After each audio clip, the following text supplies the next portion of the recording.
Damaged Defenders by Sherza. Chapter 69. Pepper and Sam. Pepper had waited for 2 days after the War Council meeting before she did an end run around Tony. It was pretty much her standard practice when it came to interviewing people who were going to interact with Tony on a regular basis, with very few exceptions. Cecilia had been one such.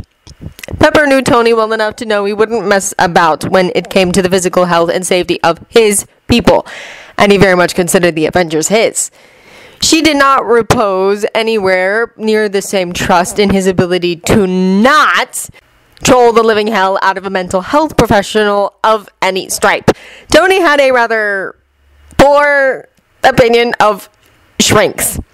Even with Mr. Wilson's non-shrink credentials and the very, very real need for his services among the Avengers, Pepper didn't trust Tony not to try to send Mr. Wilson running for the hills.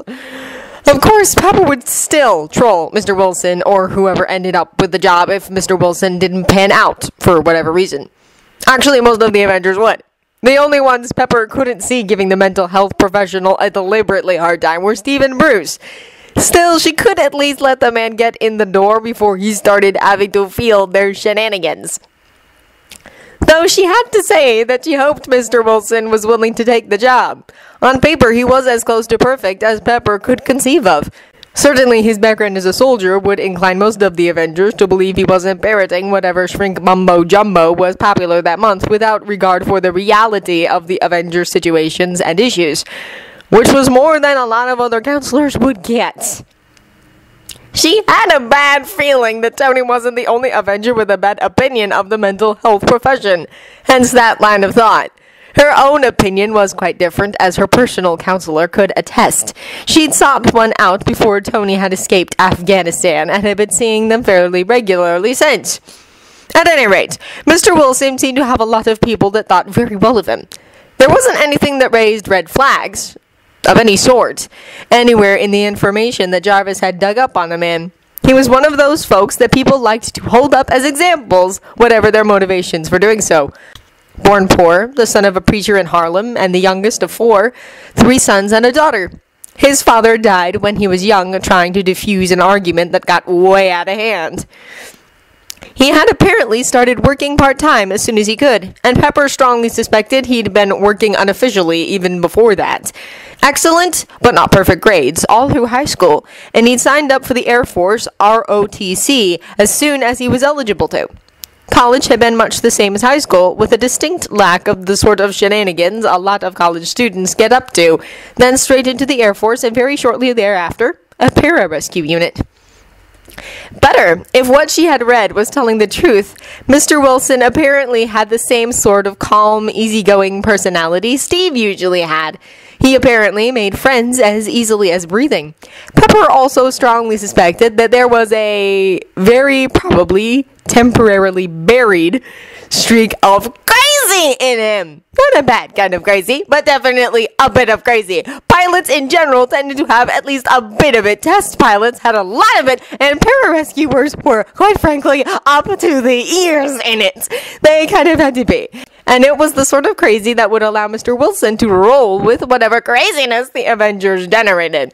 Interestingly, Mr. Wilson had been one of 4 recipients of an experimental flight pack Tony had come up with nearly a decade before Afghanistan. 8 of the flight packs had been made, and 4 pilots chosen to test them out. The packs had worked well within parameters, but the lack of armor that could stand up to aerial bombardments had been a problem that at the time Tony had not been able to solve.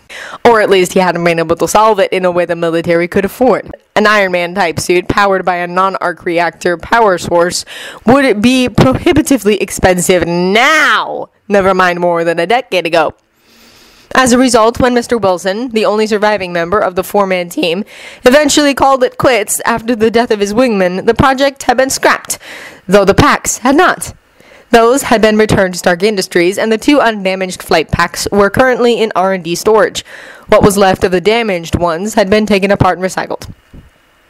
At any rate, Pepper had arranged for a meeting with Mr. Wilson before Tony thought to do it.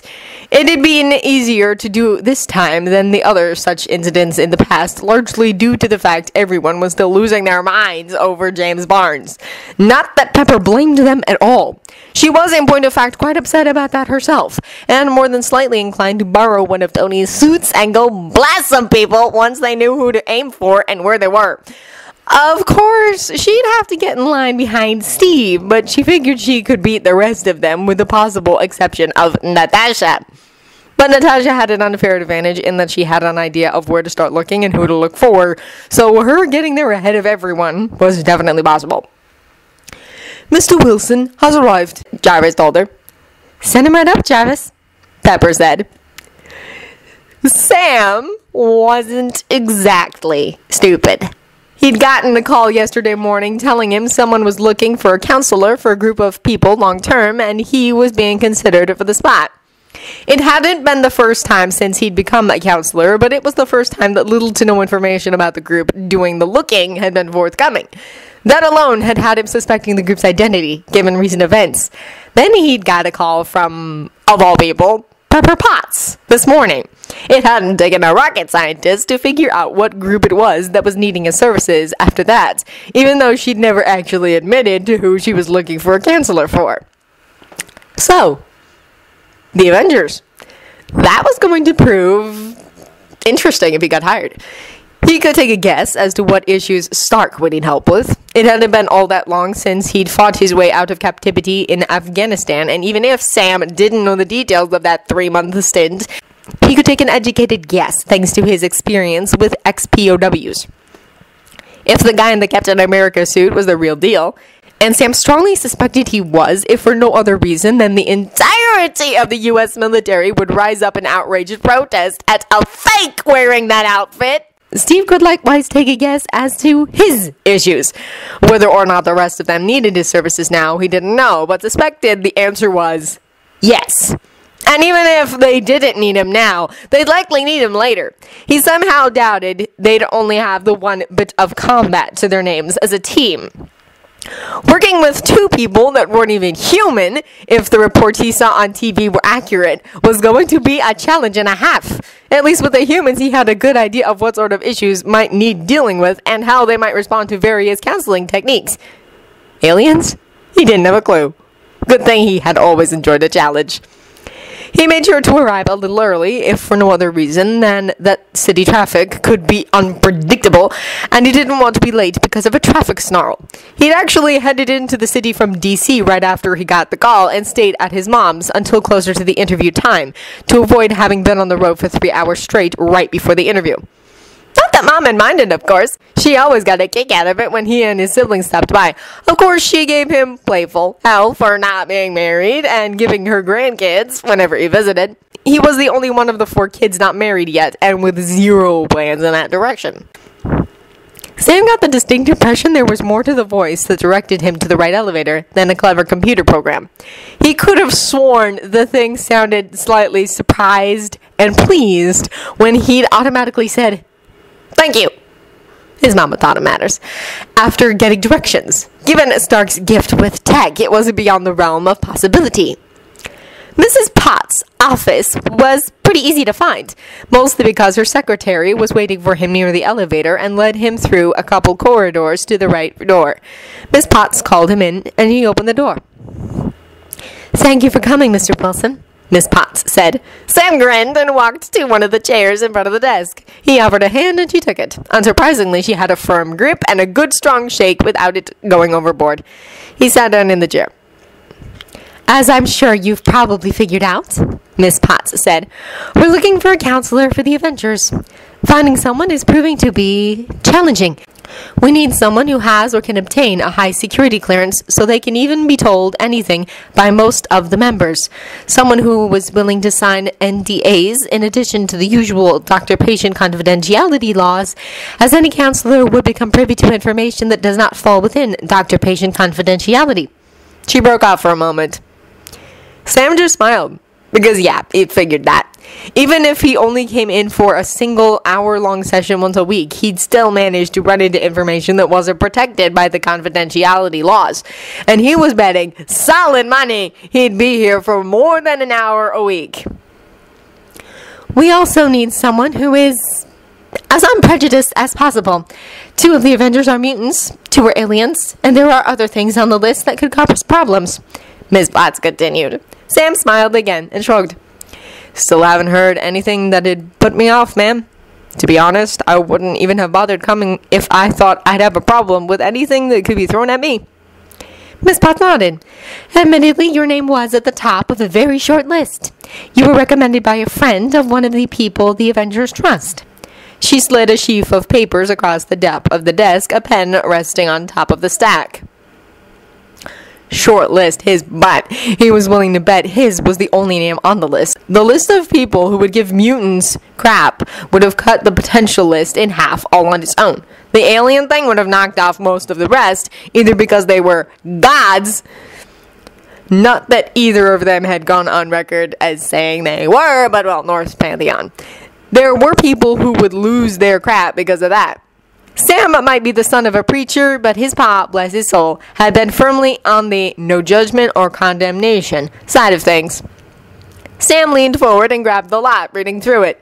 It was a non-disclosure agreement, strictly for the information he'd be given in this interview.